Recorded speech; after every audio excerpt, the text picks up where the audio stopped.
যে আকৃতিগুলো আছে আকৃতিগুলোর সংজ্ঞা দেখার চেষ্টা করব এবং এই সংজ্ঞার সাথে সাথে প্রত্যেকটা আকৃতির ক্ষেত্রফল নির্ণয় এর সূত্র রয়েছে, পরিসীমা নির্ণয় সূত্র রয়েছে।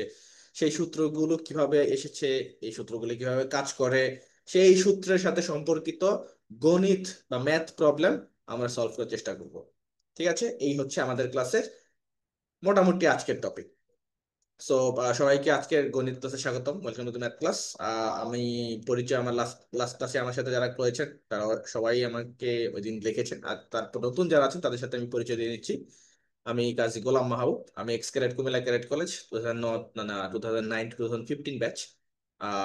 কুমিল্লা ক্যাডেট কলেজ থেকে এইচএসসি শেষ করার পরে আমি আমার ব্যাচেলর ডিগ্রি বা বিএসসি কমপ্লিট করেছি ah, Chittagong university of engineering technology CUET থেকে, কম্পিউটার সায়েন্স এবং ইঞ্জিনিয়ারিং।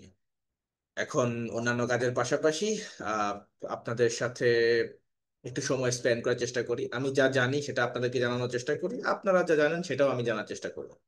আমার কাছে পড়াশোনা অথবা এই ধরনের ক্লাসগুলো আসলে ইন্টারেক্টিভ, মানে শুধুমাত্র আমি বলবো আপনারা শুনবেন, এটা আসলে ঠিক না। আপনারাও বলবেন, আমিও শুনবো। আমি আপনাদেরকে প্রশ্ন দিলে সেই প্রশ্ন আপনি সলভ করবেন, সেই প্রশ্নে কোনো কথা থাকলে, সেই প্রশ্নে কোনো সমস্যা থাকলে, কোনো জিজ্ঞাসা থাকলে সেটাও আমাকে বলবেন। আমি সেটা অবশ্যই জানবো, শুনবো, বোঝার চেষ্টা করব। আমি যদি অঙ্কে করতে গিয়ে কোথাও ভুল করি সেটা আপনারা শুধরে দিতে পারেন, আপনারা ভুল করলে আমি শুধরে দিব। মোট কথা হচ্ছে আমি চাই এই ক্লাসগুলো আসলে ইন্টারেক্টিভ হবে, আপনি আমি মিলে ঝিলেই আসলে ক্লাসটা করব। ঠিক আছে, ওকে। সামনে আগাই। আমাদের ক্লাসের কিছু রুলস বা নিয়ম আমরা ফলো করি। প্রথম কথা হচ্ছে আমরা সবাই ক্লাসের ক্যামেরাটা অন রাখবো। এর একটা বড় কারণ আছে, আপনার মনে হতে পারে ক্যামেরা অফ থাকলেই কি অন থাকলেই কি। আপনি নর্মালি চিন্তা করেন, আপনি যখন একটা ক্লাসরুমে, স্কুলে বলেন অথবা অন্যান্য যখন কোচিং একটা ক্লাসরুমে ক্লাস করেন, তখন কি আপনি চোখ বন্ধ করে ক্লাস করেন? এটা কি হয়? তখন তো আর আপনি চোখ বন্ধ করে ক্লাস করেন না। কিংবা টিচার যিনি ক্লাস নেন উনি তো চোখ বন্ধ করে পড়ায় না, যে আমি কাউকে দেখছি না, কেউ আমাকে দেখবে না, ওরকম তো আসলে না। সবাই সবাইকে দেখতে পারাটা সবচেয়ে জরুরি একটা জিনিস। কারণ আমি দেখতেই পারলাম না যে আপনি কি চিন্তা করছেন, কি কথা বলছেন, সেটাই যদি আমি না জানি, তাহলে হচ্ছে আমার পক্ষে আপনার আহ ভাবটা বোঝা আসলে সহজ না, কষ্ট হয়ে যাবে। সুতরাং আমি সবাইকে রিকোয়েস্ট করবো, যদি খুব বেশি সমস্যা না হয় আপনারা ক্যামেরাটা অন রাখবেন, অন রাখার চেষ্টা করবেন। আর যদি কারো প্রবলেম থাকে সেটা অবশ্যই আমাকে জানাবেন, আমি সেই ক্ষেত্রে কনসিডার অবশ্যই করব। ফার্স্ট রুল হচ্ছে ক্যামেরা অন রাখার ব্যাপারটা। দ্বিতীয়ত হচ্ছে মাইক। আমাদের এখানে মাইক্রোফোন মিউট আনমিউট দুটাই করা যায়। আমরা যখন আমাদের কোনো প্রশ্ন থাকবে আমরা অবশ্যই প্রশ্ন করব, কিন্তু প্রশ্ন করা শেষ হলে বা আমাদের কথা বলা শেষ হলে আমরা মাইকটা অফ করে দেবো বা মিউট করে দিব। এতে করে অন্যদের আসলে ডিস্টার্ব হবে না, কারণ যেহেতু অনলাইনে ক্লাস সবাই হেডফোন দিয়ে অথবা সরাসরি আপনি শুনতে পাচ্ছেন।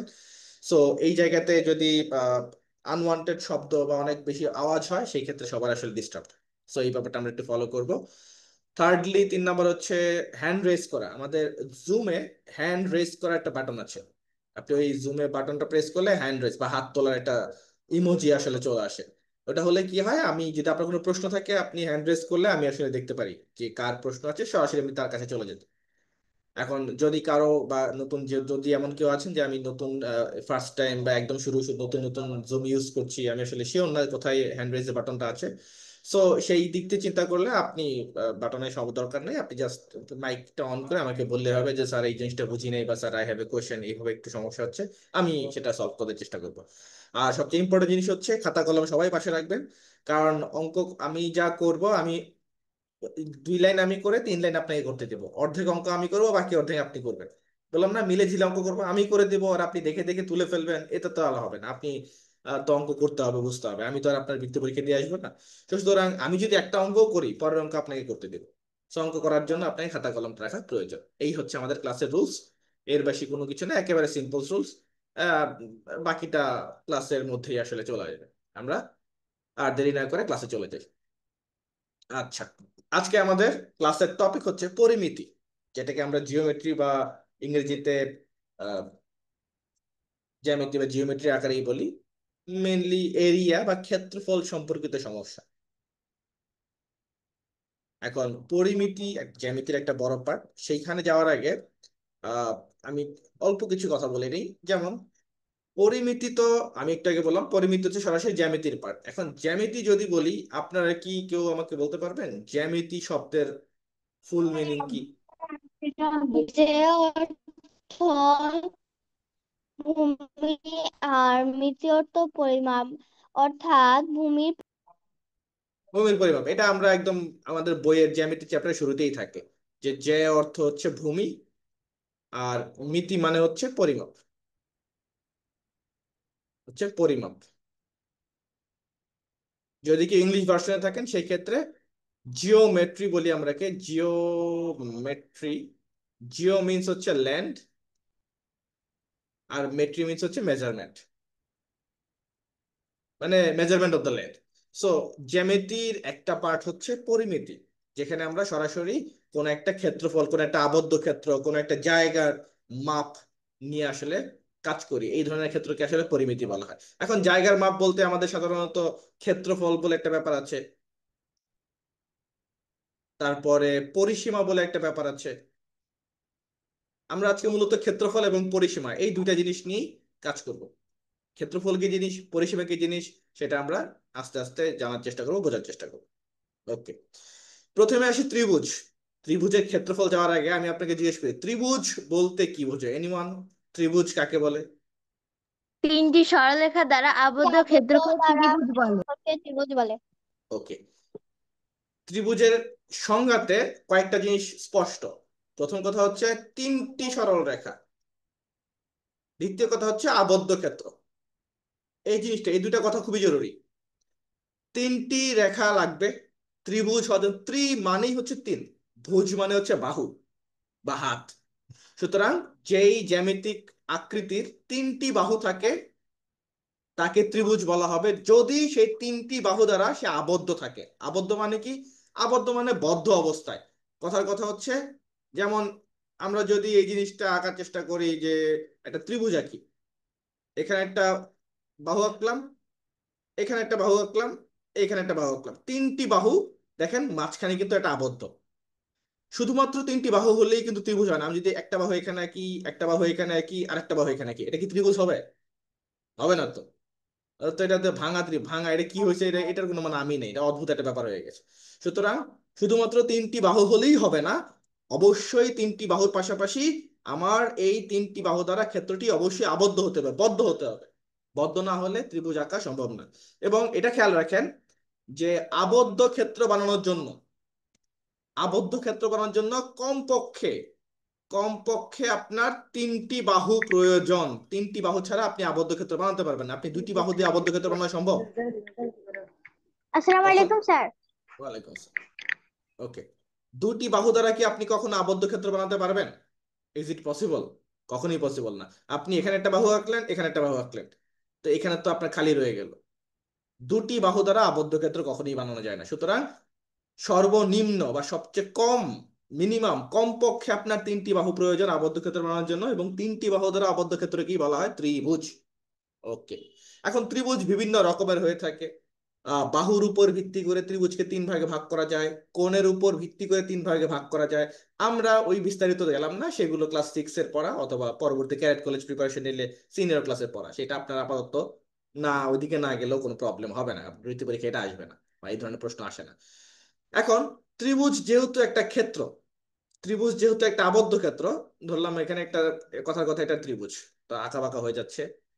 ধরলাম এইটা একটা ত্রিভুজ, আমরা যদি একটা ত্রিভুজ আঁকলাম।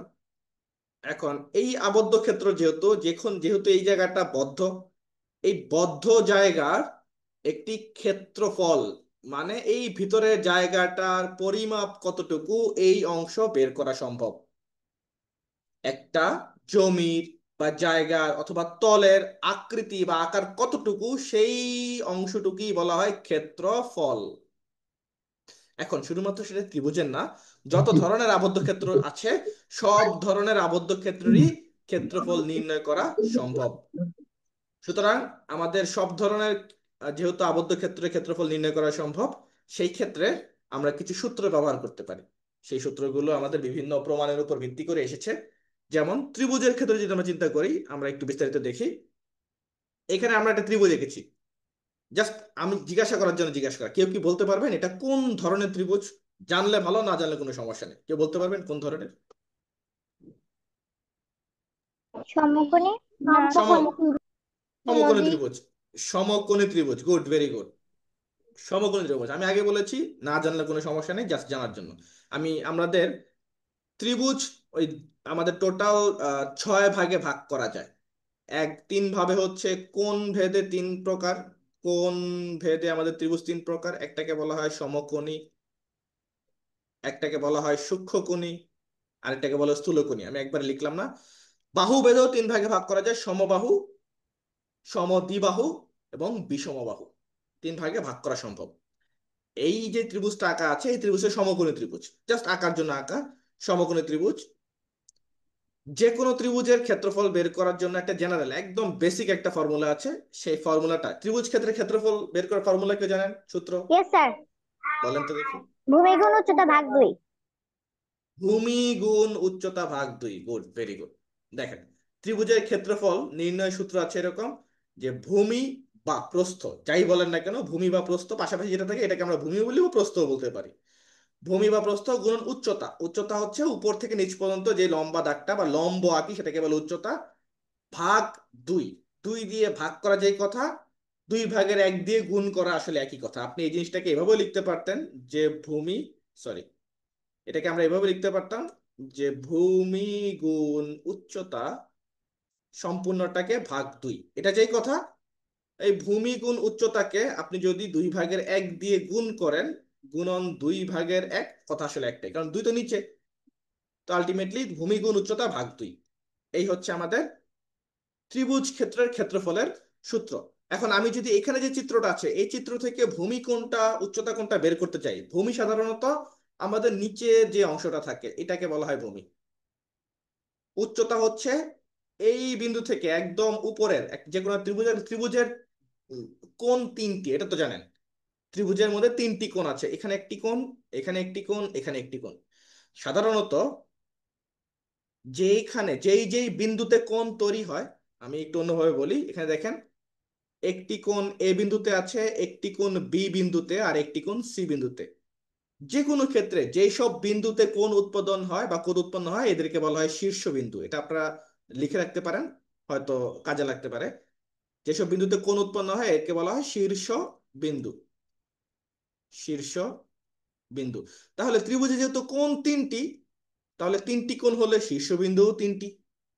উচ্চতা কি? উচ্চতা হচ্ছে 3টি শীর্ষবিন্দুর মধ্যে সর্ব উচ্চে সবার উপরের দিকে যে শীর্ষবিন্দুটা আছে, সেই শীর্ষবিন্দু থেকে তার বিপরীত বাহুর উপর যদি আপনি সরাসরি একদম লম্বা ভাবে একটা লাইন টানেন, লম্বা একটা লাইন টানেন, এটাকে বলা হবে উচ্চতা। আমরা, হ্যাঁ রাহা প্লিজ হাত তোলেন, বলেন। স্যার আপনি শীর্ষবিন্দুর সূত্রটা বলছেন, আমি একটু ডায়েরিতে লিখে নিতে, বাবা বলবেন? আচ্ছা, শীর্ষবিন্দু সংজ্ঞা হচ্ছে যে কোনো যে বিন্দুতে কোণ উৎপাদন হয়, যে বিন্দুতে কোণ উৎপন্ন হয় সেই বিন্দুকেই শীর্ষবিন্দু বলা হয়। Thank you sir. Okay.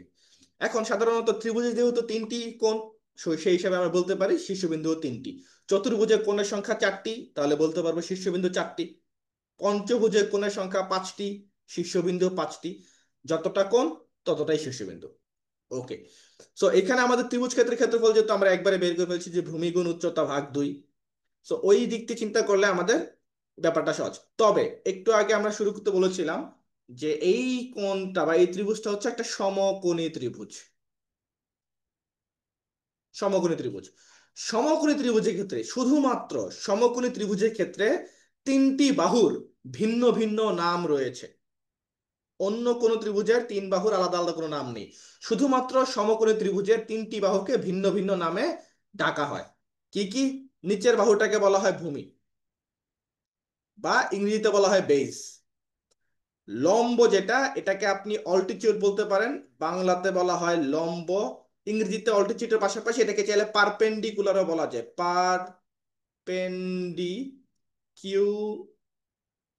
Perpendicular মানে লম্ব। আর এই যে কোনাকুনি দেখেন, এ থেকে সি পর্যন্ত এই যে একটা কোনাকুনি বাহু আঁকা হয়েছে, এইটাকে বলা হয় হাইপোটেনিউস, বা বাংলাতে বলবো এটাকে আমরা অতিভুজ। শুধুমাত্র সমকোণী ত্রিভুজের ক্ষেত্রে এই 3টি বাহুর আলাদা আলাদা নাম রয়েছে। অতিভুজ, আপনি নর্মাল চিন্তা করেন, অতি মানে কি? অনেক বড়, ভুজ মানে কি? বাহু। তার মানে সহজভাবে চিন্তা করা যাচ্ছে না, সমকোণী ত্রিভুজের সবচেয়ে বড় বাহুটাকেই বলা হয় অতিভুজ। এবং এটা চেনার আরেকটা বড় উপায় হচ্ছে সমকোণী ত্রিভুজের যেই বিন্দুতে 90 ডিগ্রি, মানে তো সমকোণী ত্রিভুজে তো এই কোণটা 90 ডিগ্রি হয়, 90 ডিগ্রি কোণের ঠিক বিপরীত পাশে যে বাহুটা থাকে সেটাকে আমরা অতিভুজ বলি। এটা শুধুমাত্র সমকোণী ত্রিভুজের ক্ষেত্রে, অন্য কোনো বাহুতে কিন্তু অনুকোণ ত্রিভুজে অতিভুজ নাই বা লম্বভূমি এরকম কোনো কিছু নেই। কিন্তু সমকোণী ত্রিভুজে এই তিনটা নাম আলাদা আলাদা ভাবে ওর জন্য বরাদ্দ, সে স্পেশাল পাবলিক স্পেশাল লোক, তো তার জন্য স্পেশাল তিনটা নাম আসলে বরাদ্দ। অন্য কোনো ত্রিভুজে বা অন্য কোনো বাহুর এই ধরনের কোনো নাম টাম আমরা জানি না বা নাম দেয়া নেই। ঠিক আছে, ওকে। আমরা একটু এটা যদি বুঝে থাকি আমরা একটা দুইটা দেখি। আহ যেহেতু আমাদের ক্ষেত্রফলের সূত্রটা জানি না, আচ্ছা ক্ষেত্রফলের সূত্র পাশাপাশি আমি একটু পরিসীমা নিয়ে কথা বলি। আপনারা কি কি জানেন পরিসীমা মানে কি? পরিসীমা মানে হচ্ছে তিনটা বাহুর যোগ, বাউন্ডারি। তিনটা বাহুর যোগফল। বাউন্ডারি অথবা তার চারপাশে যে বাহুগুলো আছে সবগুলো বাহুর যোগফল, সরাসরি কথা হচ্ছে ওইটা। এখানে দেখেন, এই যে আমাদের এ থেকে বি পর্যন্ত এখানে একটা বাহু আছে, আবার বি থেকে সি পর্যন্ত এখানে একটা বাহু, বি থেকে সি পর্যন্ত এখানে একটা বাহু রয়েছে, এ থেকে সি পর্যন্ত একটা বাহু রয়েছে। তো প্রত্যেকটা বাহুর যদি আমি যদি আপনাকে বলে দিই যে ধরেন এই বাহুর দৈর্ঘ্য হচ্ছে 5 সেন্টিমিটার, এটা দৈর্ঘ্য হচ্ছে 4 সেন্টিমিটার, এটা দৈর্ঘ্য হচ্ছে 2 সেন্টিমিটার, এরকম যদি বলে দিই, সেই ক্ষেত্রে তার পরিসীমা হবে যতগুলো বাহু আছে সবগুলো বাহুর দৈর্ঘ্যের যোগফল। তাহলে পরিসীমা কি হবে বলেন তো? পাঁচ 11 সেন্টিমিটার। যোগ 4 যোগ 2 = 11 সেন্টিমিটার। এ হচ্ছে পরিসীমা।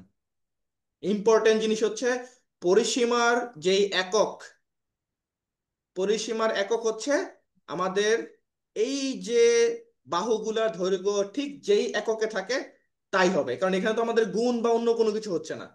আপনি যদি 10টা সেন্টিমিটারকেও যোগ করেন তাহলে যোগফল তো সেন্টিমিটারই আসবে। আপনি 10টা সেন্টিমিটারকে যদি বিয়োগ করেন বিয়োগফল সেন্টিমিটারই আসবে, তাই না? পরিসীমার একক সবসময় আমাদের বাহুর দৈর্ঘ্য যা থাকে এককটা তাই।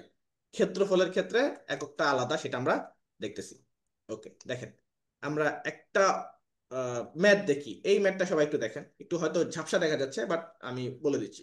এখানে ত্রিভুজ দেয়া আছে, ত্রিভুজের নিচে এই যে ভূমি যেটা, এই ভূমি দৈর্ঘ্য কত? 6 যোগ 4, এখানে 6 আর এখানে 4, টোটাল 10 সেন্টিমিটার। 10 সেন্টিমিটার।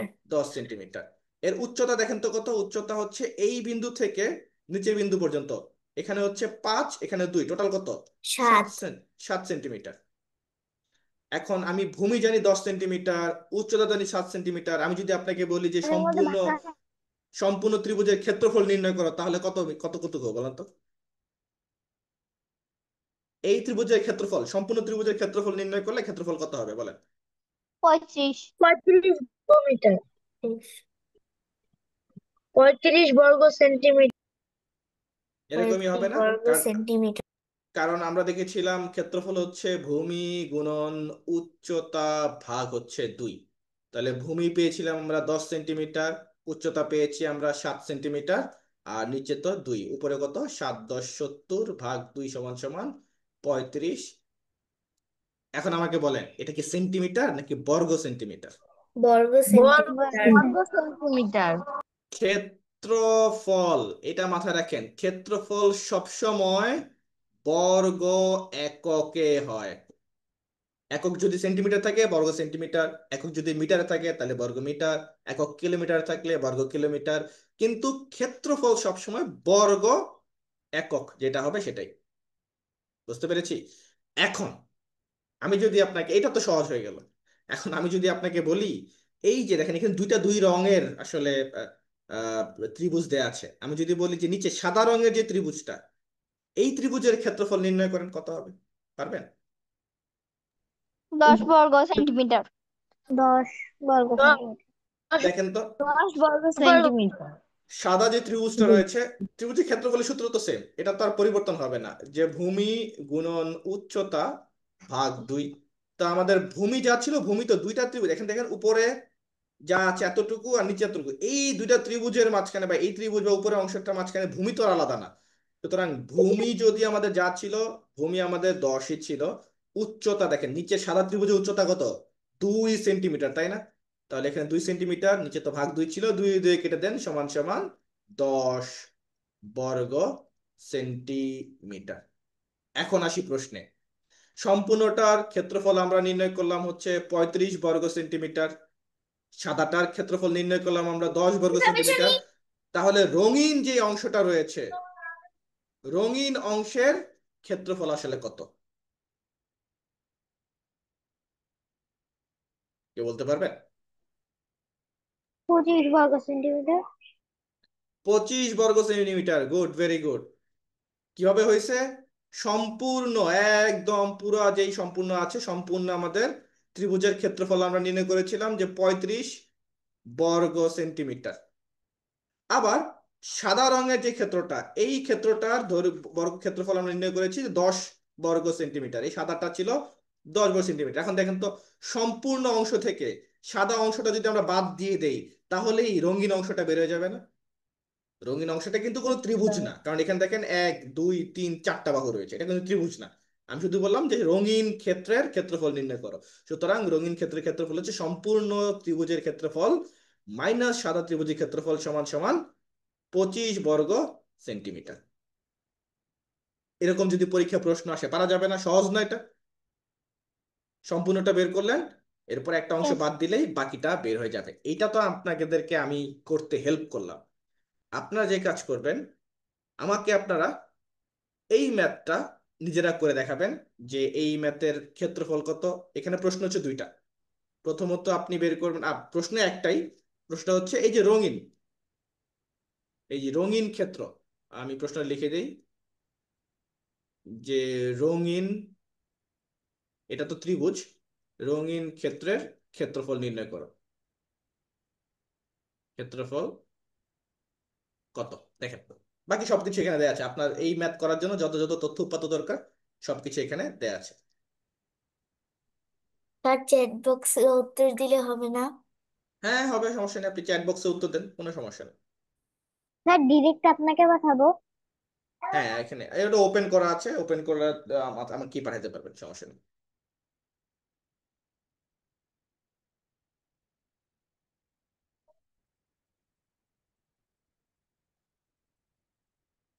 সবাই একটু চেষ্টা করে নিজে নিজে যে এটা পারা যায় কিনা।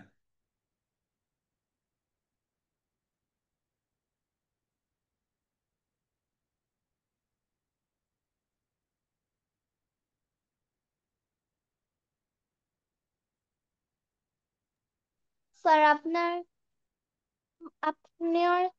আপনাকে পাঠাবো না আপনার যে সবারটা পাঠিয়ে দেবো? না, আপনি ওই আমাকেই পাঠাতে পারবেন, সবাইকে পাঠানো সম্ভব না। আমি হোস্ট এবং কো হোস্ট দিয়ে রেখেছি, পাঠালে আমাকেই আসবে, আমার কাছেই আসবে পাঠান।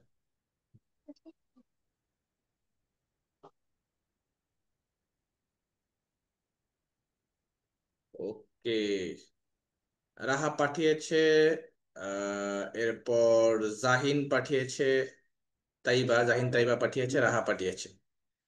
আচ্ছা দেখি বাকি কারা কারা অ্যান্সার দেয় সেটা দেখি, সেটার সাথে মিলে কিনা দেখি।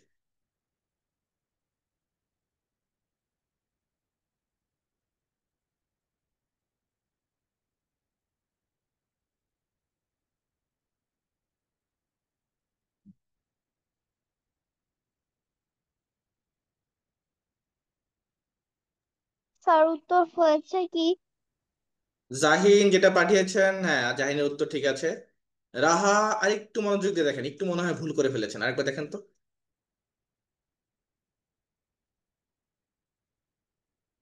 ম্যাথটা একটু মনোযোগ দিয়ে দেখেন।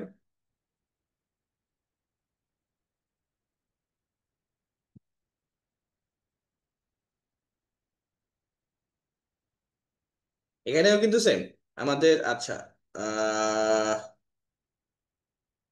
ওয়াহিদ সর্দার, স্যার আপনার নামটা, আপনি নামটা একটু বলেন, আমি নামটা আপনার চেঞ্জ করে দিচ্ছি।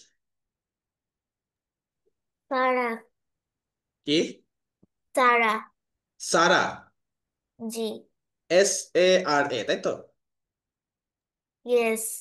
ওকে ওকে, চেঞ্জ করে দিয়েছি। সারা আপনার অ্যান্সারটা মিলে নাই, আরেকবার একটু মনোযোগ দিয়ে দেখেন কোথায় ভুল করেছেন।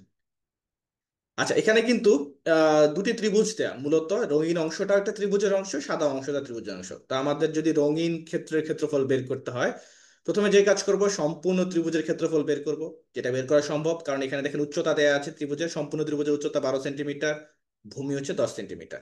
আমি সম্পূর্ণ ত্রিভুজের ক্ষেত্রফল পেয়ে গেলাম। অন্যদিকে সাদা যে অংশটা আছে সেখানেও দেখেন এখানে উচ্চতা দেয়া আছে, সাদার ক্ষেত্রে উচ্চতা হচ্ছে আমাদের 5 সেন্টিমিটার, ভূমি 10 সেন্টিমিটারই আছে। তাহলে এখানেও আমি ক্ষেত্রফল নির্ণয় করতে পারবো। তাহলে সম্পূর্ণ ক্ষেত্রফল থেকে সাদা অংশের ক্ষেত্রফল বাদ দিলে আমি রঙিন অংশের ক্ষেত্রফলটা পেয়ে যাবো আলাদাভাবে।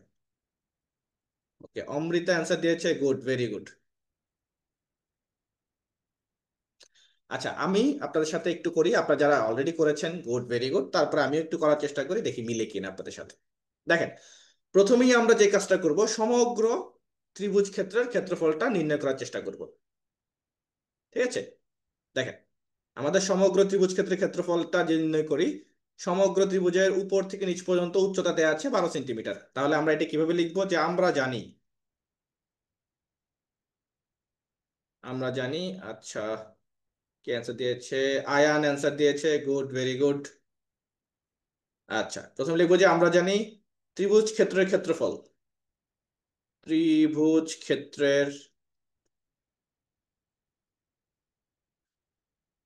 ক্ষেত্রফল সমান সমান, সূত্রটা আমরা লিখবো যে ভূমি গুণন উচ্চতা ভাগ হচ্ছে 2।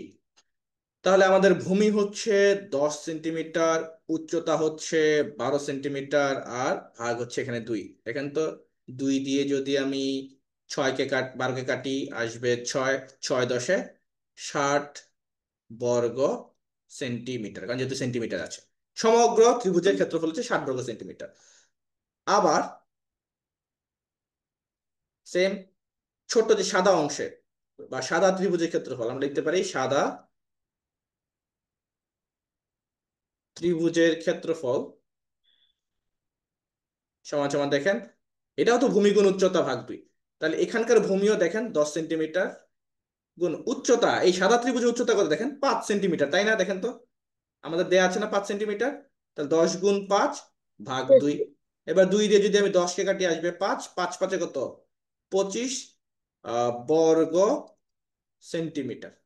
এবার সম্পূর্ণ ত্রিভুজের দৈর্ঘ্য হচ্ছে 60, ক্ষেত্রফল হচ্ছে 60 বর্গ সেন্টিমিটার, শুধুমাত্র সাদা অংশের ক্ষেত্রফল হচ্ছে 25 বর্গ সেন্টিমিটার। তাহলে সম্পূর্ণ ত্রিভুজ থেকে সাদা ত্রিভুজ বাদ দিলে আমাদের রঙিন ক্ষেত্রের ক্ষেত্রফলটা আমরা পেয়ে যাব। তাহলে রঙিন ক্ষেত্রের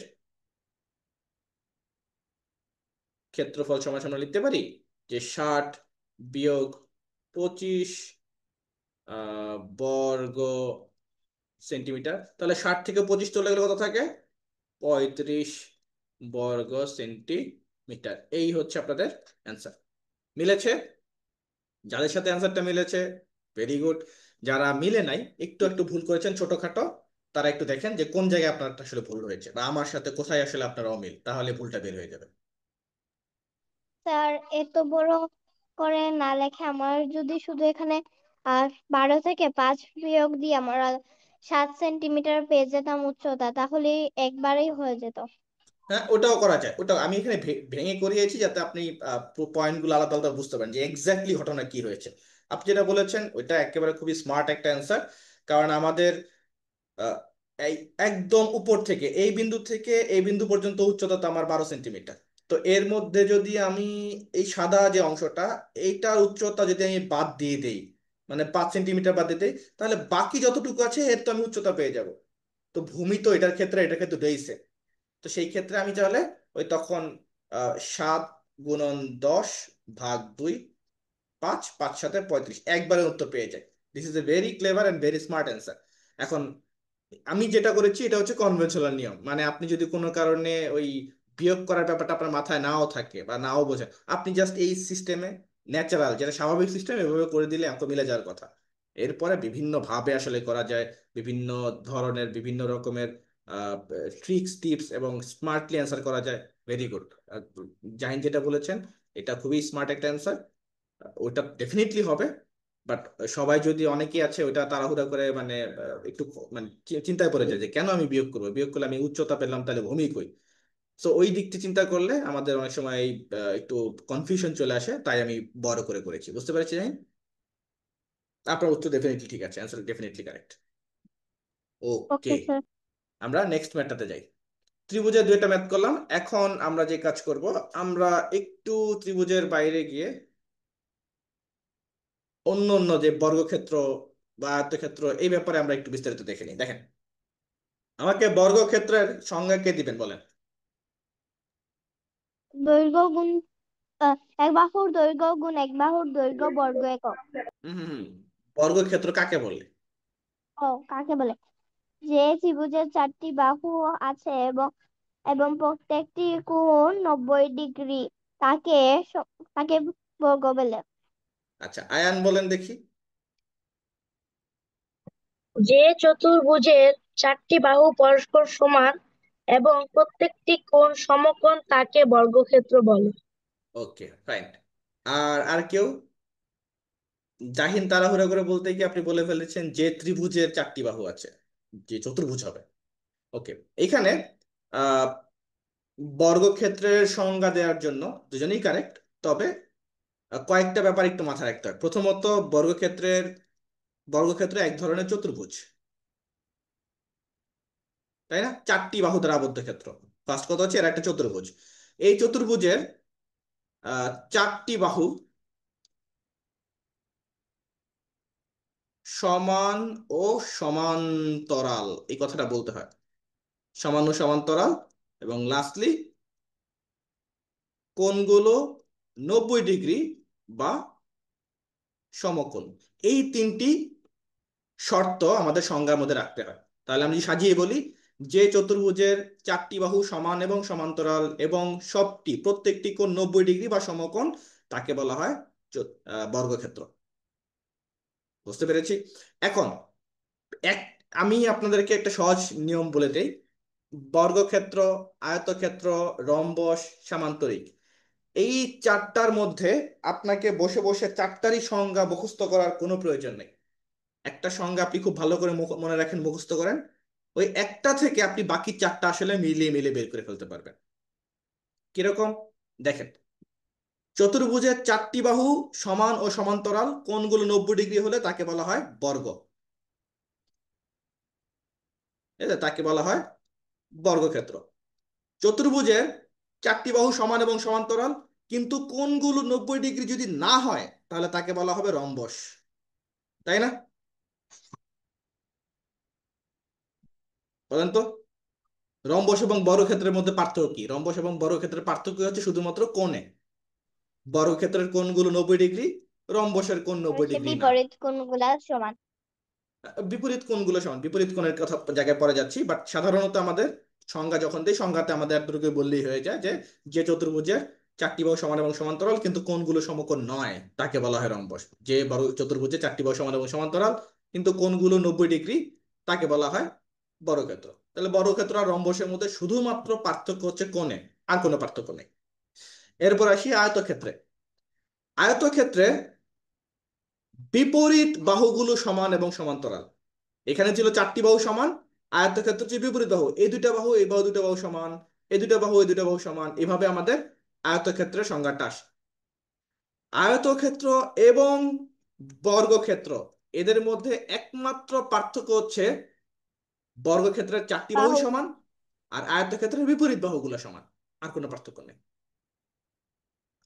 আর আয়তক্ষেত্র এবং রম্বসের মধ্যে যদি পার্থক্য দেখাই, আমাকে কি কেউ বলতে পারবেন আয়তক্ষেত্র এবং রম্বসের পার্থক্য কি?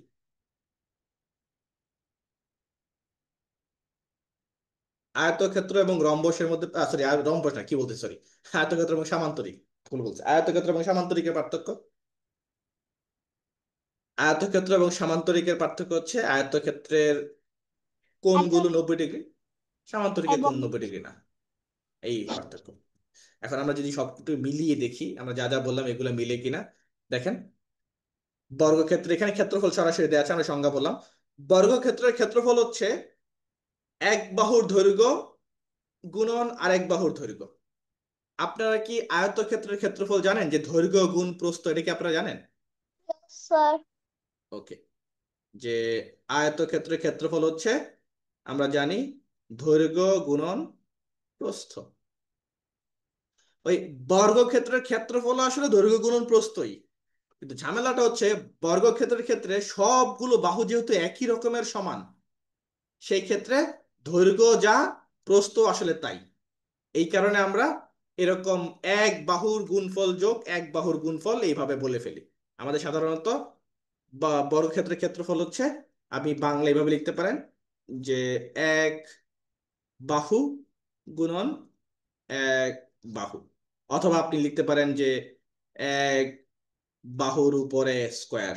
যেভাবেই লিখেন, আপনি এ স্কোয়ার লিখেন, এক বাহু গুণন এক বাহু, বা এক বাহুর দৈর্ঘ্য গুণন এক বাহু, বা এক বাহুর দৈর্ঘ্য স্কোয়ার, সবগুলাই আসলে কারেক্ট। তাহলে বর্গক্ষেত্রের ক্ষেত্রফলের সূত্র হচ্ছে এক বাহুর সাথে আরেক বাহু গুণ পাশাপাশি।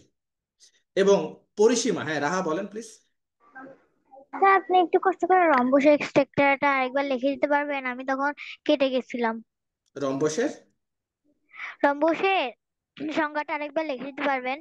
রম্বসের সংজ্ঞাটা আমরা একটু পরে আসতেছি। আবার রম্বস, এখানে তো বর্গক্ষেত্র আছে, বর্গক্ষেত্র সংজ্ঞা তো পারেন। Yes sir. বর্গক্ষেত্র বর্গক্ষেত্রের সংজ্ঞার সাথে রম্বসের সংজ্ঞার একমাত্র পার্থক্য হচ্ছে রম্বসে কোণগুলো সমকোণ নয়, বাকি সব সেম। তাহলে বলতে পারি যে আয়তক্ষেত্র, যে চতুর্ভুজের চারটি বাহু সমান এবং সমান্তরাল কিন্তু কোণগুলো সমকোণ নয়, তাকে বলা হয় রম্বস। Okay sir. কারণ বর্গক্ষেত্র আর রম্বসের পার্থক্য একমাত্র কোণে, বাকি সব সেম। আচ্ছা, বর্গক্ষেত্রের ক্ষেত্রফলের সূত্র হচ্ছে এক বাহুর দৈর্ঘ্য গুণন এক বাহুর দৈর্ঘ্য। আর পরিসীমা আমরা ত্রিভুজের ক্ষেত্রে বলেছিলাম, পরিসীমা মানে হচ্ছে যতগুলো বাহু আছে সবগুলো বাহুর যোগফলের সমান। এখন চতুর্ভুজের ক্ষেত্রে আমাদের বাহু তো চারটাই থাকে, বর্গক্ষেত্র তো এক ধরনের চতুর্ভুজ, তাই না? তাহলে চারটি বাহু যেহেতু একই রকমের দৈর্ঘ্য, চারটি বাহু বর্গক্ষেত্রে যেহেতু চারটি বাহু সমান, তো চার গুণন এক বাহুর দৈর্ঘ্য লিখলেও হয়ে যায় যে কথা। তাহলে আপনি এগুলো তো এক বাহু যোগ এক বাহু যোগ এক বাহু যোগ এক বাহু, চারটা বাহু যোগ করা যে কথা, চারটা বাহু চার দিয়ে একটা বাহুকে গুণ করা আসলে একই কথা। সুতরাং বর্গক্ষেত্রের পরিসীমা সূত্র হচ্ছে চার গুণন এক বাহুর দৈর্ঘ্য, বা ইংরেজিতে লিখলে 4 × 1, 4 × লেংথ অফ ওয়ান সাইড লেখা যায়, বা 4 × যদি আমি একটা বাহুকে এ হিসেবে ধরে নিই তাহলে 4 × a লিখতে পারি। আর ক্ষেত্রফল হচ্ছে এ স্কোয়ার, অথবা এক বাহুর গুণ দৈর্ঘ্য গুণ এক বাহুর দৈর্ঘ্য, বা এক বাহুর দৈর্ঘ্যের উপর স্কোয়ার, যেভাবে দেন সবগুলি আসলে কারেক্ট মেথড। একইভাবে আমাদের এখানে বর্গক্ষেত্র যা আছে, একইভাবে আমরা চাইলে আয়তক্ষেত্রের ব্যাপারটাও কনসিডার করতে পারি। আয়তক্ষেত্রে দেখেন, এখন আয়তক্ষেত্রের সংজ্ঞা যদি বলি, একটু আগে বলতেছিলাম যে যে চতুর্ভুজের বিপরীত বাহুগুলো সমান এবং সমান্তরাল। দেখেন, এই বাহু এবং এই বাহু একদম সমান, উপর নিচে এই বাহু এবং বাহুগুলো পরস্পর সমান এবং সমান্তরাল, এবং কোণগুলো সব 90 ডিগ্রি, চারটা কোণ চারটাই 90 ডিগ্রি করে। আপনারা বলতে পারবেন যে চতুর্ভুজের চার বাহুর দৈর্ঘ্য, চার কোণের সমষ্টি আসলে কত? একটি আয়তক্ষেত্র বর্গক্ষেত্র যাই বলেন না কেন, চার কোণের সমষ্টি কত? 360 ডিগ্রি। 360 ডিগ্রি। আর ত্রিভুজের তিন কোণের সমষ্টি কত? 180 ডিগ্রি। 180। 180 ডিগ্রি। এটা একটু মাথায় রাখেন যে ত্রিভুজের তিন কোণের সমষ্টি 180 ডিগ্রি, আর চতুর্ভুজের চার কোণের সমষ্টি 360 ডিগ্রি। এখন আমি যদি আপনাদেরকে এরকম একটা ত্রিভুজ দিয়ে দিই, ত্রিভুজ দিয়ে যদি বলি যে এই ত্রিভুজের মান হচ্ছে 90 ডিগ্রি, কথার কথা তো 90 ডিগ্রি হবে না। আহ আচ্ছা, সুন্দর করে আঁকি যে এখানে একটা ত্রিভুজ দিলাম, এটা ত্রিভুজ, নাম, এটার মান দিলাম হচ্ছে আমি 70 ডিগ্রি, এটার মান দিলাম 40 ডিগ্রি। তাহলে এই কোণের মান আসলে কত হবে বলতে পারবেন? 17, সরি 70। সব মিলে তিন কোণের সমষ্টি হওয়া উচিত আমাদের 180। তার মধ্যে একটা 70 ডিগ্রি একটা 40, তাহলে 70 আর 40 যোগ করলে কত হয়? 110। 110 ডিগ্রি। তাহলে তিন তিন নাম্বার কোণের সমষ্টি কত থাকবে? তাহলে 180 থেকে 110 বাদ দেন, 70 ডিগ্রি। তার মানে তৃতীয় কোণের মান হচ্ছে 70 ডিগ্রি। এরকম ছোটখাটো কোণের মানও আপনারা ইজিলি চাইলে নির্ণয় করতে পারেন, যেহেতু আপনি জানেন যে ত্রিভুজের তিন কোণের সমষ্টি 180 ডিগ্রি, আর যে কোনো চতুর্ভুজের চার কোণের সমষ্টি 360 ডিগ্রি। বৃত্তের ভিতরে কোণের মান কত জানেন আপনারা? বৃত্ত, একটা বৃত্ত আঁকলাম, এই বৃত্তের কোণের মান কত? 360 ডিগ্রি। এই বৃত্তের যে কেন্দ্রে, এই কেন্দ্রের মধ্যে যে কোণ উৎপন্ন হয় এটার মানও 360 ডিগ্রি। Very good.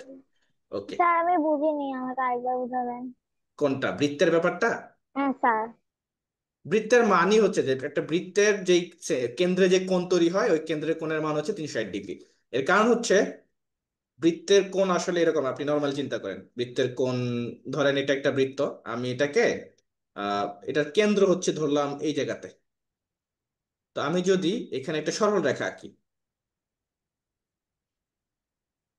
সরি, বৃত্তের কেন্দ্রে যদি আমি একটা সরল রেখা আঁকি, এরকম কেটে যাচ্ছে কেন, এই যে সরল রেখা আঁকলাম, তাহলে আমাকে বলেন এটা তো আমাদের সরল রেখা, তো সরল কোণ, তাহলে এই কোণের মান কত? সরল কোণের মান 180 ডিগ্রি, এটা তো আমরা জানি। আবার নিচেও যদি চিন্তা করি, নিচে তো আরেকটা সরল কোণ আছে, তাহলে এই সরল কোণের মান কত? এখানেও 180। তাহলে সব মিলিয়ে এই জায়গাতে টোটাল কোণ কত হয়েছে দেখেন তো, 180 প্লাস 180 সমান সমান 360 ডিগ্রি। সেই জন্য আমরা বলি এই বৃত্তের ভিতরে যে কোণ তৈরি হয়, কোণের মান হচ্ছে 360 ডিগ্রি। বুঝতে পারছি? Yes, sir. ওকে, ঠিক আছে। তো আমাদের যে আয়তক্ষেত্র যেটা বলছিলাম, আয়তক্ষেত্রের বিপরীত বাহুগুলো সমান এবং সমান্তরাল এবং কোণগুলো সমকোণ, সেটাকে আমরা বলি আয়তক্ষেত্র। তাহলে আয়তক্ষেত্র এবং সামান্তরিকের মধ্যে পার্থক্য হচ্ছে সেম। সামান্তরিক এবং আয়তক্ষেত্র সবই সেম, বিপরীত বাহুগুলো সমান এবং সমান্তরাল। সামান্তরিকের ক্ষেত্রে শুধুমাত্র কোণগুলো সমকোণ নয়, তখন সেটাকে সামান্তরিক বলা হয়। ঠিক আছে, যে চতুর্ভুজের চারটি বাহু, যে চতুর্ভুজের বিপরীত বাহুগুলো সমান এবং সমান্তরাল কিন্তু কোণগুলো সমকোণ নয়, তাকে বলা হবে সামান্তরিক। এখন আয়তক্ষেত্রের দিকে আসি। আয়তক্ষেত্রের ক্ষেত্রফলের সূত্র তো আপনারা জানেন, বলেন তো ক্ষেত্রফলের সূত্র কি আয়তক্ষেত্রের?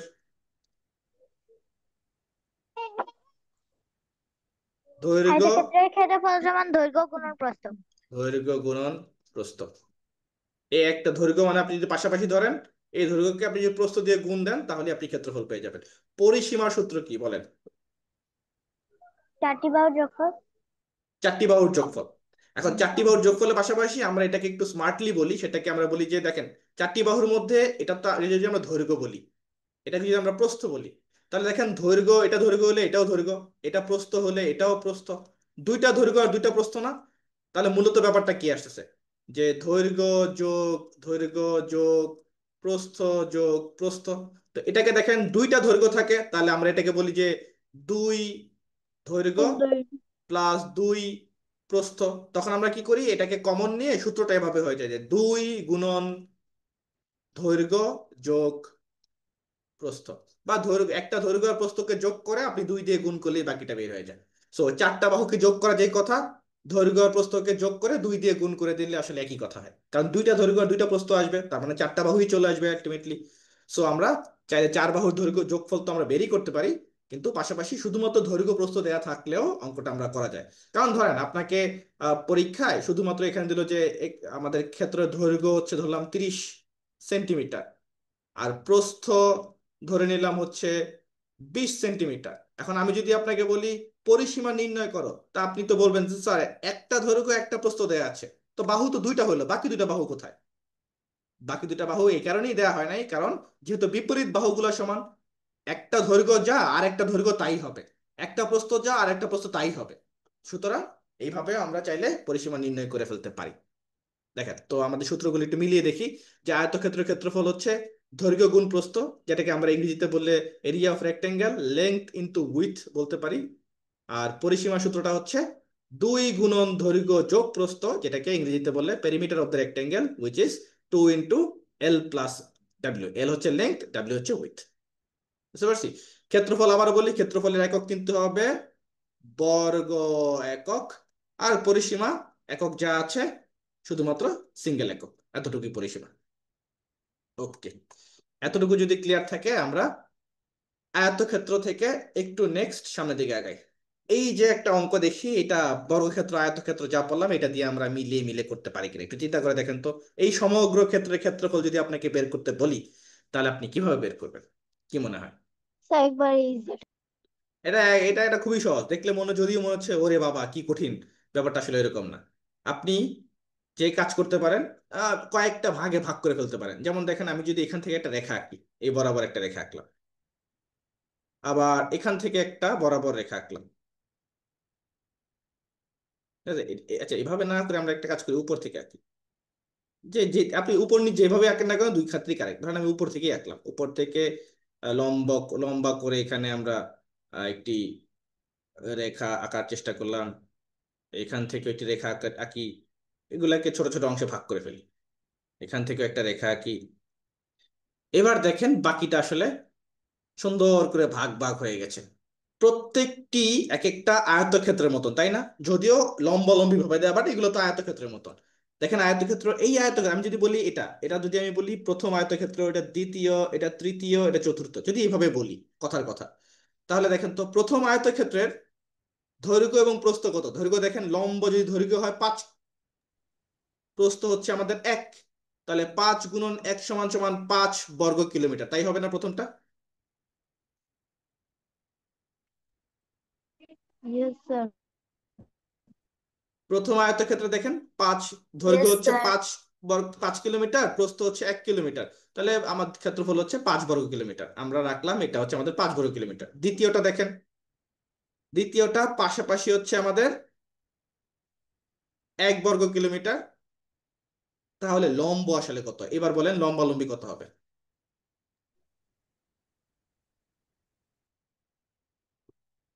দেখি 5। লম্বালম্বি কি, আপনি শিওর 5 হবে? Yes sir. স্যার কোনটার? এ- এই স্যার এই কোনটার? দ্বিতীয়টা লম্ব, লম্বা বা দৈর্ঘ্য বা প্রস্থ কত হবে? একটা তো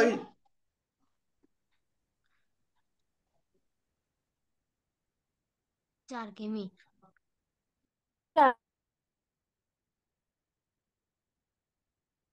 চিন্তা করেন, ভালো করে চিন্তা করেন কোনটা কি হবে। স্যার, নাম্বারে দৈর্ঘ্য হবে 5 কিলোমিটার আর স্যার, প্রস্থ হবে 4 কিমি। 4 কিমি।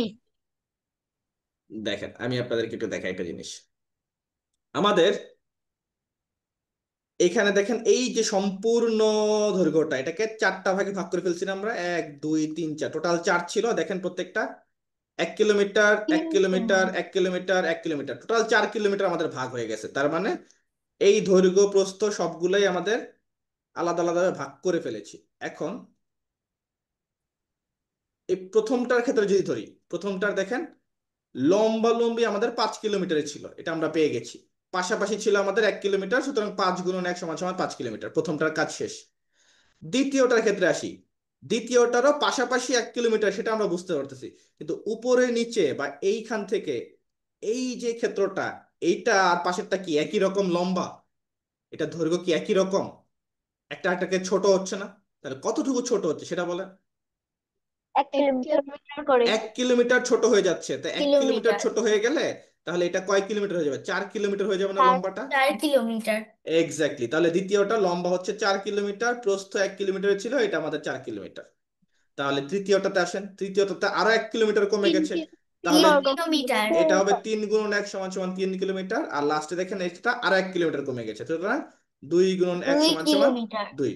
তাহলে সব মিলিয়ে আমাদের 4টা অংশে ভাগ ছিল, আমাদের টোটাল বর্গ কিলোমিটার হচ্ছে 5 বর্গ কিলোমিটার, 4 বর্গ কিলোমিটার, 3 এবং 2। তাহলে সব মিলিয়ে আমাদের কত বর্গ কিলোমিটার হলো দেখেন 14 তো? কিমি। 14 বর্গ কিলোমিটার। কিলোমিটার। শেষ। অঙ্ক সহজ, কিন্তু ওই যে ভেঙে ভেঙে বা একটা ভাগ ভাগ করে করতে হয়, সেটা করলেই আসলে হয়ে যাচ্ছে। স্যার, হ্যাঁ বলেন। তাহলে যে একদম লাস্টের মধ্যে পাশে যে 2 কিলোমিটার আর নিচে যে 4 কিলোমিটার দেওয়া, এই দুটো কি? না না, বিচে 4 কিলোমিটার না, আমি তো 4টা অংশে ভাগ করেছি। এটা প্রথম, আচ্ছা এটা হচ্ছে প্রথম, এটা দ্বিতীয়, এটা তৃতীয়, এটা চতুর্থ, পাশাপাশি 4 কিলোমিটার না। আমি দেখেন প্রথমেই তো ভাগ করে ফেলেছি যে এটা হচ্ছে আমাদের, আমি 4টা রং দিয়ে দিই, তাহলে হয়তো জিনিসটা ইজি হবে। ধরেন রং কিভাবে করে দেখে নিই, সরি, একটু একটু একটু সময় দেন, আমি জিনিসটা ক্লিয়ার করে দিচ্ছি।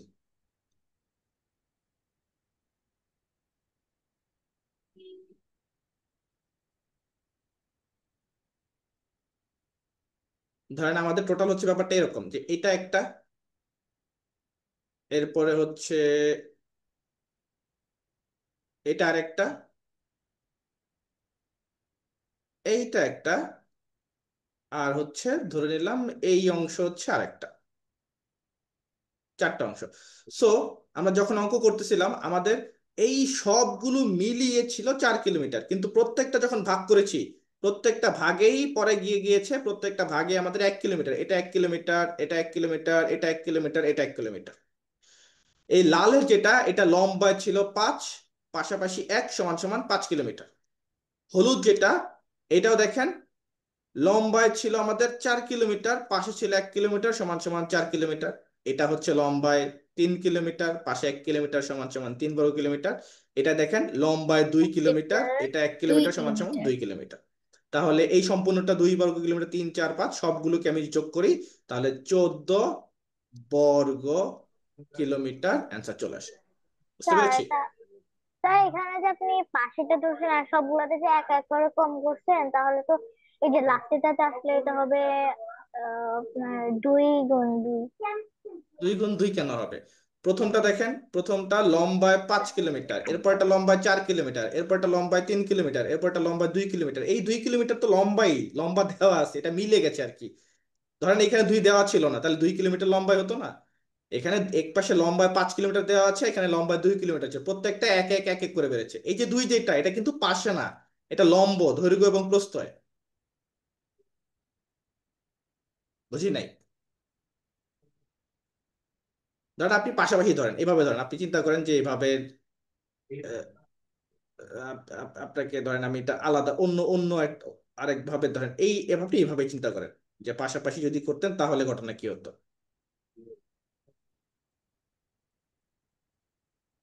এইটা ধরেন আপনি লাল,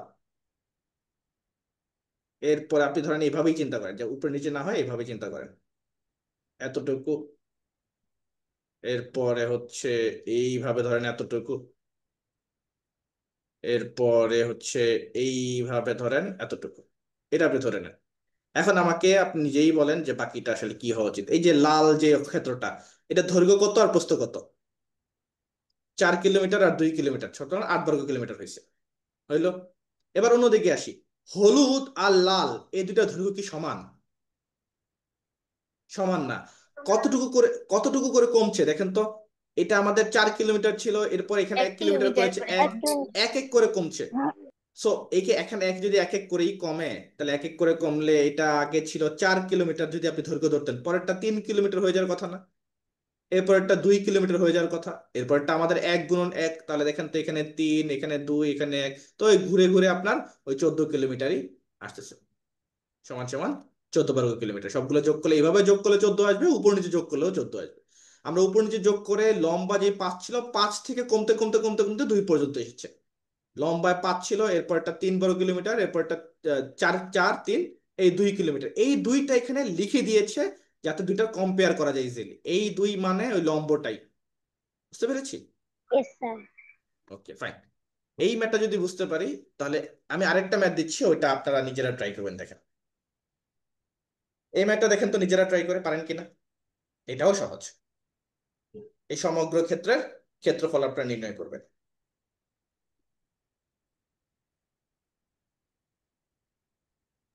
স্যার বলেন। এখানে কি পুরাটার দৈর্ঘ্য বের করবো?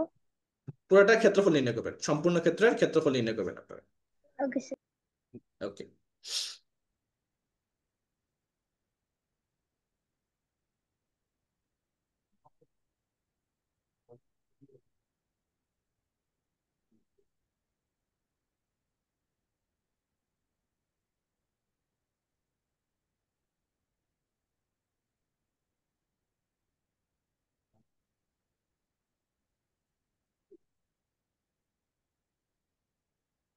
এটা আপনার কয়েকটা ভাগে, বিভিন্ন ভাগে ভাগ করে করতে পারেন। আর 3টি ক্ষেত্র বা 3টি আয়তক্ষেত্র আঁকলেই আসলে হয়ে যায় এখানে।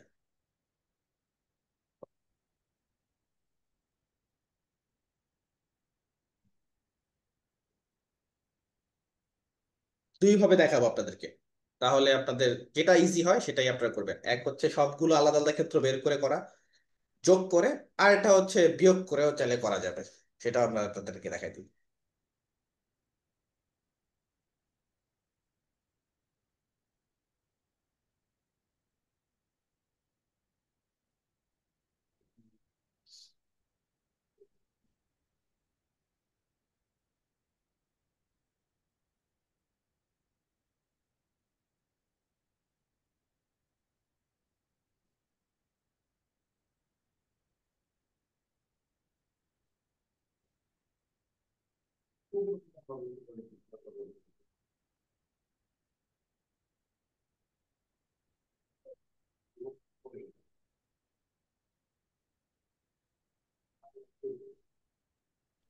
আমারটা হচ্ছে আমি আমার উত্তরের উপর কনফিউজ আছি। আচ্ছা, সমস্যা নেই, আমরা হচ্ছে উত্তর মিলিয়ে দেখবো যে হয় কিনা। আহ, পরে বাকিটা তো মিলিয়ে দেবো, আপনার যেটা এসেছে দেখি বাকিটার সাথে মিলে কিনা। ঠিক আছে, মিলা উচিত, দেখি।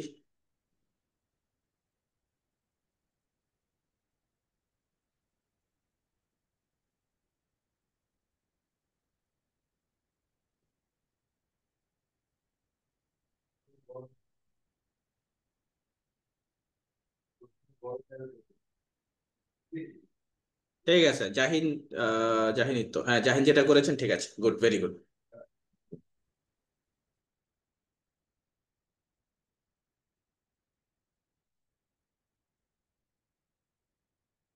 আচ্ছা, আমি একটু এই জিনিসটা আপনাদের পাশাপাশি আমি একটু সলভ করে দিই, তাহলে হয়তো ব্যাপারটা আরো ইজি হবে। শুরুতেই যে কাজটা করি, যে আমরা একটু মার্কিং করে ফেলি জায়গাগুলোকে, ঠিক আছে, তাহলে বুঝতে আরেকটু ইজি হবে।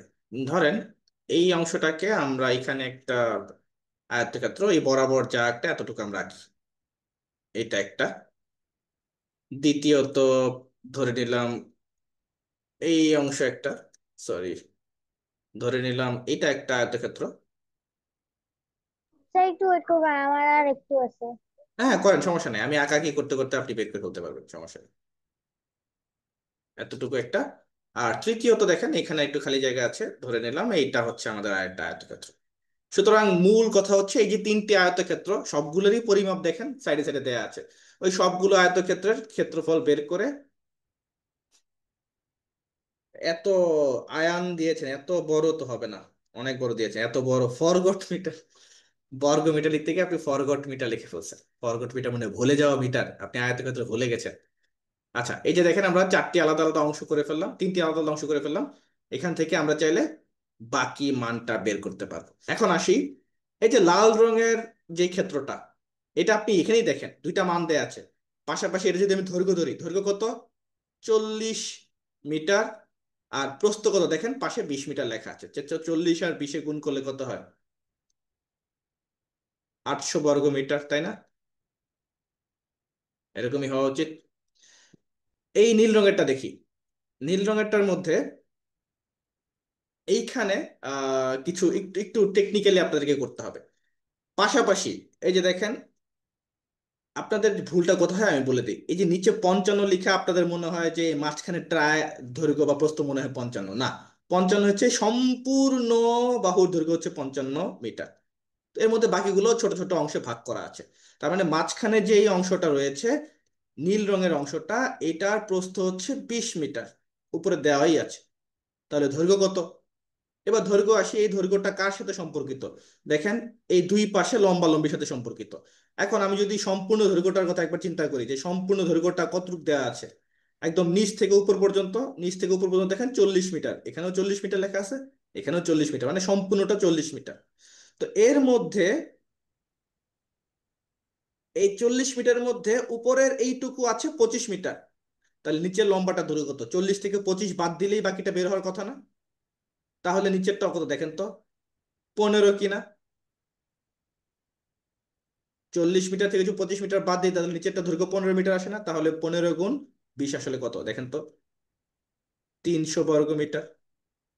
আর লাস্টে এখানে দেখেন এই জায়গাটা তো আপনাদের পারা উচিত, পাশাপাশি আমাদের প্রস্থ দেয়া আছে 15 মিটার, আর উপর আছে 40 মিটার। তাহলে 40 গুণন 15, দেখেন তো 600 বর্গ মিটার হয় কিনা? তাহলে তিনটি আলাদা আলাদা দৈর্ঘ্য আমরা পেলাম, 800, 300 আর 600। এবার তিনটার যোগফল আপনি নির্ণয় করেন। সুতরাং আমাদের মোট দৈর্ঘ্য হবে 800 বর্গমিটার প্লাস 600 বর্গমিটার প্লাস 300 বর্গমিটার। টোটাল কত আসে দেখেন তো? 1700 বর্গমিটার, এটা আসে কিনা? এসেছে সবার? 1700 বর্গমিটার এসেছে কারো? Yes sir. রাহার মনে হয় একটু বেশি চলে আসে, 1900, কাছাকাছি গেছেন কিন্তু হয়তো একটু কোথাও ভুল করে ফেলেছেন। 1700 বর্গমিটার। এখন এই সেম জিনিসটা আরেকটু ইন্টারেস্টিং ভাবে করা যায়, আমার কাছে যেটা মনে হয়, আমি একটু কেটে দেখাই। ওই ইন্টারেস্টিং ওয়েটা মনে হয় আপনাদের আরো একটু সহজ হতে মনে হইতে পারে। এটা আমি স্যার একটু, আমিও উপরের দিকেও মিলাই ফেলছিলাম। আচ্ছা, এই এই অংশটা আমরা আরেকটা ভাবে করে দেখি। দেখেন, ধরেন কথার কথা সম্পূর্ণ যে ক্ষেত্রটা, এটা তো আপনি বের করতে পারবেন। যে আমি বলি যে সম্পূর্ণ ক্ষেত্রের ক্ষেত্রফল বের করেন, কত হবে বলেন তো? সম্পূর্ণ ক্ষেত্রের ক্ষেত্রফল কত হওয়া উচিত? আমাদের প্রস্থ হচ্ছে 55 আর দৈর্ঘ্য হচ্ছে 40, তাহলে 55 আর 40 গুণ করলে যা আসবে সেটা আমাদের সম্পূর্ণ ক্ষেত্রের ক্ষেত্রফল। 2000 2200 এরকম একটা আসা উচিত, আর তাই না? 2200। 55 থেকে 2200। তো আমি 40 গুণ করে 2200 আসবে। ওকে, এখন আমাদের মূল অংশটা কিন্তু 2200 না, এখানে আরেকটা ছোট্ট কাহিনী আছে। আমাদের অংশটা হচ্ছে 2200-র বাইরে গিয়ে আমাদের এখানে একটু অংশ আবার কাটা আছে। কাটা অংশটা কোথায়? আমি যদি আপনাকে বলি যে স্যার এই অংশের ক্ষেত্রফল নির্ণয় করুন তো দেখি, পারেন কিনা? যে কাটা অংশের ক্ষেত্রফল, এটা দেখেন, প্রস্থ দেয়া আছে 20, দৈর্ঘ্য দেয়া আছে 25, তাহলে 20 গুণন 25 আসলে কত হবে? 500। 500 হবে, তাই হবে না? এখন যদি আমি আপনাকে বলি, তাহলে দেখবেন আপনি নিজেই মনে হচ্ছে জানি এটা তো আরো সহজ। এই সম্পূর্ণটা হচ্ছে আমাদের 2200, আর মাঝখানে যে খাওয়া কাটা অংশটা ছিল, এই কাটা অংশ হচ্ছে আমাদের 500।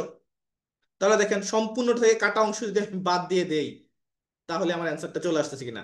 2200 ছিল সম্পূর্ণটা, 500 অংশ হচ্ছে আমার কাটা অংশ, 500 থেকে 500 বাদ দিলে দেখেন 1700, যেটা কিনা আমাদের বের করা হতো। এইভাবেও আপনি চাইলে করে ফেলতে পারেন, অথবা সবগুলো থেকে বের বের করেও করতে পারেন, যেভাবে করেন দুইটাই কারেক্ট আছে। বুঝতে পারছি? কারো কোনো প্রশ্ন? এবং খেয়াল রাখতে হবে যে এটার স্যার, ক্ষেত্রে এটার অ্যান্সার কিন্তু 1700 বর্গ মিটার, বা ইংরেজিতে লিখলে, যারা ইংরেজি কেউ ইংলিশ ভার্সন থাকলে 1700 স্কোয়ার্ড মিটার লিখতে পারেন, অথবা 1700 মিটারের উপর একটা স্কোয়ার চিহ্ন দিলেও হয়ে যাবে। ঠিক আছে, বাংলা জেলা আপনি এভাবে লিখতে পারেন যে 1700 মিটার দিয়ে উপরে একটা 2, এটা দিলেও 1700 মিটার স্কোয়ার, একই কথা।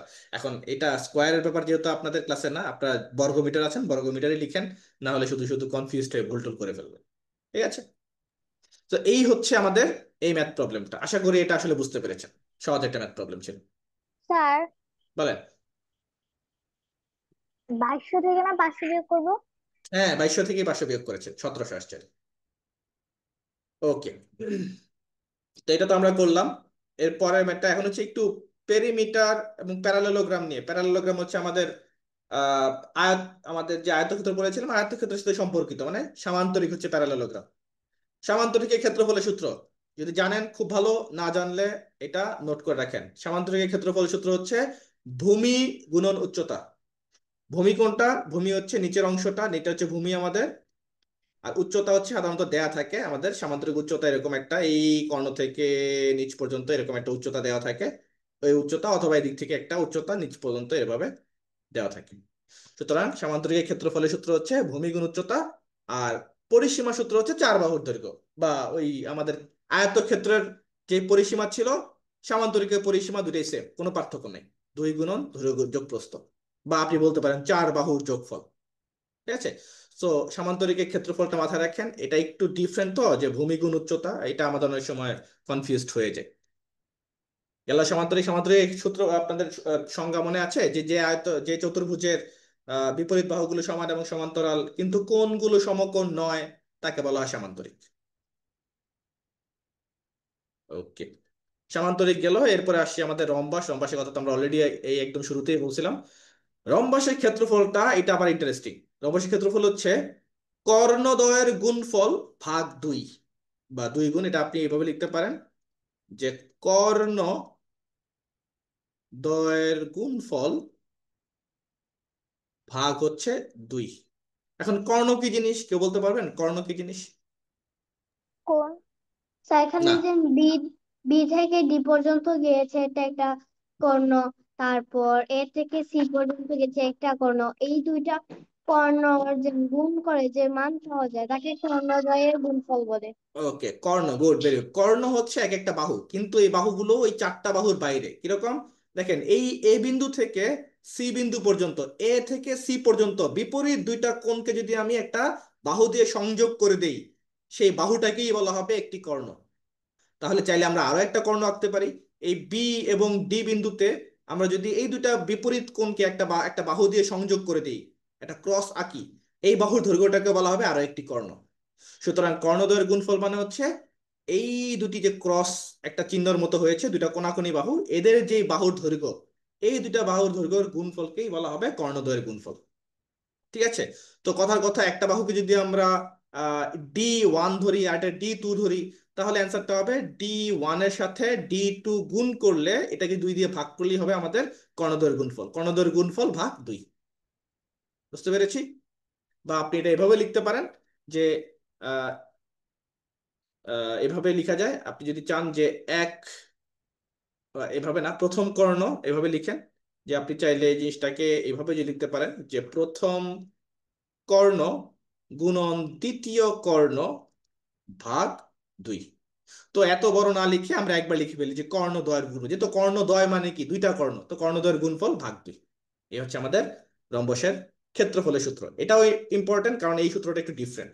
আর পরিসীমা যেটা 4 বাহুর দৈর্ঘ্য, যেহেতু আমাদের বর্গক্ষেত্র এবং রম্বসের মধ্যে শুধুমাত্র কোণে পার্থক্য, বাকি সবই সেম, সুতরাং রম্বসের পরিসীমা আর বর্গক্ষেত্রের পরিসীমা সূত্র সেম, যে 4টা বাহুর দৈর্ঘ্যকে যোগ করলেই হয়ে যায়। যেহেতু সবগুলো বাহু সমান, সেই ক্ষেত্রে 4 গুণ 1 বাহুর দৈর্ঘ্য লিখলেও অ্যান্সার আসলে সেমই আসে। ওকে। আর সর্বশেষ যে অংশটা আছে আমাদের, সেটা হচ্ছে ট্রাপিজিয়াম। ট্রাপিজিয়ামের নাম শুনেছেন আপনারা? Yes sir. ট্রাপিজিয়াম দেখতে হচ্ছে অনেকটা এরকম, একটা আয়তক্ষেত্রের মতন, কিন্তু একটা বৈশিষ্ট্য হচ্ছে এদের এক জোড়া বাহু সমান্তরাল থাকে। সমান্তরাল মানে জানেন? সমান্তরাল মানে পাশাপাশি ধরে চলবে, কিন্তু কেউ কারোর সাথে দেখা করবে না, কারোর সাথে কারো মোলাকাত দেখা হবে না, অনেকটা রেল লাইনের মতন। রেল লাইন দুটো পাশাপাশি চলে না, এরা কি কখন একসাথে মিলে যায়? মিলে যায় না, কারণ মিলে গেলে তো ট্রেন অ্যাক্সিডেন্ট হয়ে যাবে। রেল লাইন দুটো পাশাপাশি চলছে, এরা আজীবন ধরে পাশাপাশি চলবে, এরা কখনো একটা সাথে আরেকটা মিলে যাবে না। এই ধরনের রেখা যারা সবসময় নিজেদের মাঝখানে সমান দূরত্ব বজায় রেখে চলে, এই ধরনের রেখাকে বলা হয় সমান্তরাল সরল রেখা। আমাদের ট্রাপিজিয়ামের ক্ষেত্রফল বা ট্রাপিজিয়ামের সংজ্ঞা যদি বলি, যেই চতুর্ভুজের এক জোড়া বাহু সমান্তরাল, দেখেন এ বি, এখানে যে বাহুটা আছে, আর সি ডি, এই বাহুকে যদি আপনি আজীবন ধরে সামনের দিকে টানতে থাকেন, সামনের দিকে টানতে থাকেন, তারা সব সময় দেখবেন যে একই রকমের দূরত্ব আছে। কখনোই এমন হবে না যে এটা এভাবে গিয়ে এটা এভাবে সাথে অ্যাক্সিডেন্ট করে ফেলছে, এই কাজ কখনোই হবে না। ঠিক আছে? সুতরাং যে চতুর্ভুজের এক জোড়া বাহু সমান্তরাল, এদের কি বলা হয়? ট্রাপিজিয়াম। ট্রাপিজিয়ামের ক্ষেত্রফলের সূত্র হচ্ছে সমান্তরাল বাহুদ্বয়ের যোগফল। মানে হচ্ছে যেই দুটো দুটো বাহু সমান্তরাল, ধরুন এই বাহু সমান্তরাল, আমি একটু লাল দিয়ে ধরি, এই বাহুটা সমান্তরাল এবং নিচের এই বাহুটা সমান্তরাল, তাহলে এদের নিশ্চয়ই একটা দৈর্ঘ্য আছে। ধরলাম এইটা দৈর্ঘ্য 5 সেন্টিমিটার, ধরে নিই এটা দৈর্ঘ্য 7 সেন্টিমিটার। তাহলে এই দুইটা বাহুর যোগফল এর সাথে যদি উচ্চতা আপনি গুণ করেন এবং সম্পূর্ণটাকে 2 দিয়ে ভাগ করলে যা আসবে, সেটাকে বলা হয় ট্রাপিজিয়ামের ক্ষেত্রফল। অথবা আমরা এটা বলতে পারি যে 2/1 গুণ সমান্তরাল বাহুদের যোগফল গুণ উচ্চতা, বা সমান্তরাল বাহুদের যোগফল গুণ উচ্চতা ভাগ 2। বুঝতে পেরেছি? ওকে। এই হচ্ছে আমাদের আসলে আজকের ক্লাসের মূল অংশটা। এখন বলেন তো, আজকের ক্লাসে যতটুকু পড়ার চেষ্টা করলাম, এগুলো আপনাদের বইয়ের পড়া, এবং এগুলো ক্লাস 5-এ বলেন, ক্লাস 6-এ বলেন, 7, 8, 9 বলেন, এগুলোই আপনাদের ঘুরে ঘুরে বেসিক যেটা বলে, বেসিকটা আসলে এটা এটা আপনার কাজে লাগবেই। যারা আগামী বছর ক্যাডেট কলেজ ভর্তি পরীক্ষার জন্য প্রিপারেশন নেবেন, এদের তো মাস্ট লাগবে, 100% লাগবে। এর বাইরে কোনো মানে প্রচুর ধরনের কোণের মান নির্ণয়, এটা সেটা বহু ধরনের আলাদা আলাদা ভিন্ন ভিন্ন প্রশ্ন আপনাদেরকে সলভ করতে হবে। কিন্তু যাদের মূল বেসিকটা এখানে, আপনি যদি এই বেসিক গুলো ক্লিয়ার না থাকেন, পরে গিয়ে আসলে আটকে যাবে। ঠিক আছে? আজকের ক্লাসটা আমাদের এতটুকু পর্যন্তই থাকবে। তবে ক্লাস শেষ করার আগে আপনাদেরকে আমি একটা ছোট্ট ক্লাস টেস্ট দিব। দেখি ক্লাস টেস্টে কার মার্ক আসলে কিরকম আসে। ঠিক আছে? আমি ক্লাস টেস্টের যে লিঙ্কটা আপনাদেরকে এই চ্যাট বক্সে দিয়ে দিচ্ছি। চ্যাট বক্সের লিঙ্ক থেকে আপনারা ক্লিক করলেই এই ক্লাস টেস্টে ঢুকতে পারবেন। আপনাদের নাম, আপনাদের কোন ভার্সনে, আপনারা বাংলা ভার্সন নাকি ইংলিশ ভার্সনে পড়াশোনা করেন সেটা দিয়ে, এরপরে শুধুমাত্র আহ, আপনাদের কন্ট্যাক্ট নাম্বার সম্ভবত আছে, দিয়ে আপনারা 5টা প্রশ্ন 2 নাম্বার করে, 5 × 10 নাম্বার। দেখেন তো আমি আপনাদেরকে লিঙ্কটা দিয়েছি, লিঙ্ক কাজ করে কিনা। আচ্ছা, লিঙ্কটা দাঁড়ান স্যার, একটু, একটু wait, হ্যাঁ বলেন। স্যার আমি আমার ট্যাবে ক্লাস করি, তো এখানে আপনার চ্যাট বক্স থেকে স্পট টেস্ট দেওয়া যায় না, আপনি একটু আমার গ্রুপে দিবেন, আমি ওখান থেকে স্পট টেস্টে দিব। আচ্ছা, আমি এই স্পট টেস্টের লিঙ্কটা আপনাদের গ্রুপেও দিয়ে দেওয়ার ব্যবস্থা করব। আমি আপনাদের গ্রুপে স্পট টেস্টের লিঙ্কটা দিয়ে দিচ্ছি। যারা এখান থেকে অ্যাক্সেস করতে পারতেছেন না, তারা চাইলে গ্রুপ থেকেও স্পট টেস্টের লিঙ্কটা দিয়ে অ্যাক্সেস করতে পারবেন, আমি দিয়ে দিচ্ছি। তবে নিজেরা একটু চেষ্টা করেন যে যাতে এক্সাম করে দিতে পারেন। আমি দিয়ে দিই, যে আমি দিয়ে দিচ্ছি দাঁড়ান। স্যার আমি ঢুকতে পারতেছি না। দেখেন, সবাইকে আমি স্পট টেস্টের লিঙ্কটা দিয়ে দিচ্ছি, ওইখানে দেখেন তো দেখা যাচ্ছে কিনা, গ্রুপে পেয়েছেন কিনা।